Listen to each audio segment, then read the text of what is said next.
Patriot ഇനി കാണാനുള്ള പ്രേക്ഷകർ എന്ത് പ്രതീക്ഷിച്ച് വരണം? എക്സ്പെക്ടേഷൻ എക്സ്പീരിയൻസ് ചെയ്യാൻ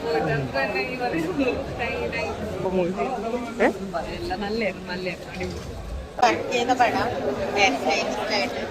അത് മാത്രമല്ല, നമുക്കൊരു ഭയങ്കര സന്ദേശമുള്ളൂ. ശരിക്കും നമ്മളൊക്കെ ഇപ്പൊ ഇത് കണ്ടു കഴിഞ്ഞാൽ ഇറങ്ങുമ്പോൾ ഒരു പേടിക്കണ പോലെ നമ്മുടെ ഫോണൊക്കെ എപ്പോഴും മറ്റൊരാളുടെ ഇതിൽ വാച്ച് ചെയ്യപ്പെടും എന്നൊക്കെ ഉള്ള ഒരു നമുക്ക് സാധാരണക്കാർക്ക് ഒരു പേടി വന്ന ഒരു സാധനം കിട്ടിയിട്ടുണ്ട്. ബാക്കി ടെക്നിക്കൽ വശവും എല്ലാം നല്ല രസമായിട്ടുണ്ട്. എല്ലാവരും കാണും.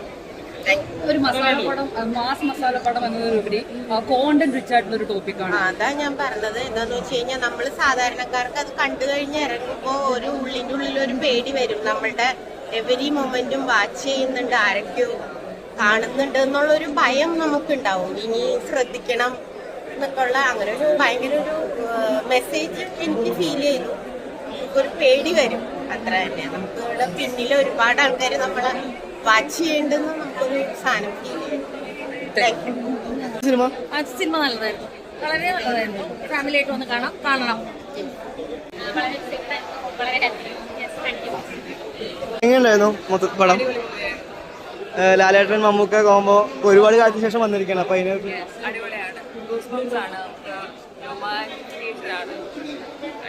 ബ്ലാസ്റ്റ് ആയിരുന്നു പടം.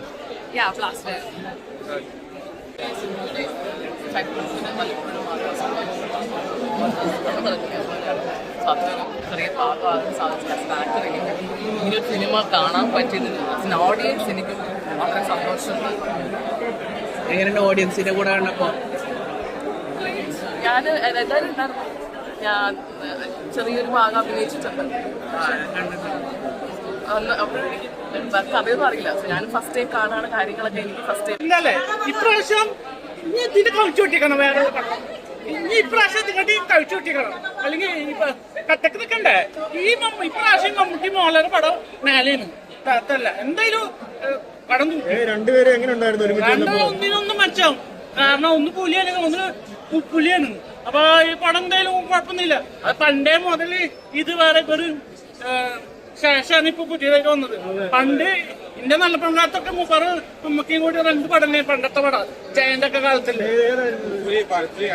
അപ്പൊ ഇപ്പൊ ഒന്നുകൂടി വന്നതാണ്. ഇപ്പൊ ജയനില്ല, ഇപ്പൊ പുതിയ നടന്മാർ കുഞ്ചാക്കോ അതുപോലെ ഇതൊക്കെ. കുഴപ്പമില്ല.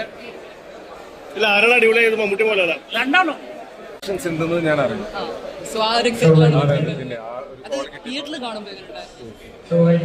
കാരണം ഈ പടം സ്റ്റാർട്ട് ചെയ്ത ശേഷമാണ് എനിക്ക് ഈ കാസ്റ്റിംഗ് കിട്ടിയത്. അപ്പോൾ പടം അനൗൺസ് ചെയ്യുന്ന സമയത്ത് ജസ്റ്റ് ഒരു ഓഡിയൻസ് സംബന്ധിച്ച് ഞാൻ ഭയങ്കര ഹാപ്പിയാണ് ഇങ്ങനത്തെ ഒരു മൂവി ഉണ്ടെന്ന്.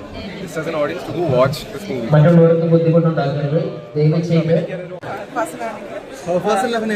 അടിപൊളിയായിരുന്നു, ഭയങ്കര അത് സൂട്ട് ആവുന്നുണ്ട്. പുള്ളിക്ക് ചേരുന്ന ഒരു റോള് തന്നെയാണ്. അതുപോലെ തന്നെ കുഞ്ചാക്കോ ബോബനും അതേപോലെ ഈക്വലന്റ് ആയിട്ടുള്ള റോളുണ്ട്. അവർക്കത് നന്നായിട്ട് സൂട്ട്. പിന്നെ സെറീൻ്റെ character she is very good. മമ്മൂക്കയുടെ പാർട്ട്ണറായിട്ട് അല്ലെങ്കിൽ അങ്ങനത്തെ ഒരു ക്യാരക്ടർ എന്ന് പറയുന്നത് അത്രയും ഹെവി ആയിട്ടൊരു ക്യാരക്ടർ നന്നായിട്ട് ചെയ്തിട്ടുണ്ട്. ദർശന വാസ് വെരി ഗുഡ്. മേക്കിംഗ് ഒക്കെ എങ്ങനെയുണ്ട്? തീർച്ചയായിട്ടും നല്ലതാണ്. അതുകൊണ്ടാണല്ലോ നമുക്ക് എൻഗേജിങ് ആയിട്ടിരുന്ന് കാണാൻ പറ്റുന്നത് സിനിമ. അത് അത്രയും നല്ല രീതിയിൽ ഉണ്ടാക്കിയിരിക്കുന്നതുകൊണ്ടാണ് നമുക്ക് ബോറടിക്കാതെ കണ്ടുകൊണ്ടിരിക്കാൻ പറ്റുന്നത്. അപ്പോൾ എന്തായാലും അതിന് ഒരു വലിയ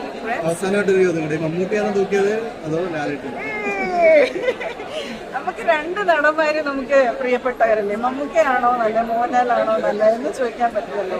രണ്ടുപേരും മത്സരിച്ച് അഭിനയിച്ചിട്ടുണ്ട്. അതുപോലെ തന്നെ അവരുടെ ഒരു സൗഹൃദവും അവരുടെ ഒരു നമുക്ക് കാണുമ്പോൾ ഭയങ്കര ഇമോഷണലായിട്ട് തോന്നുന്ന വെരി ക്യൂട്ട് ആക്ച്വലി. സോ ആരാണ് മെച്ചം എന്ന് ചോദിക്കുന്നത്? രണ്ടുപേരും നമുക്ക് അതുല്യ നടന്മാരാണ്. രണ്ടുപേർക്കും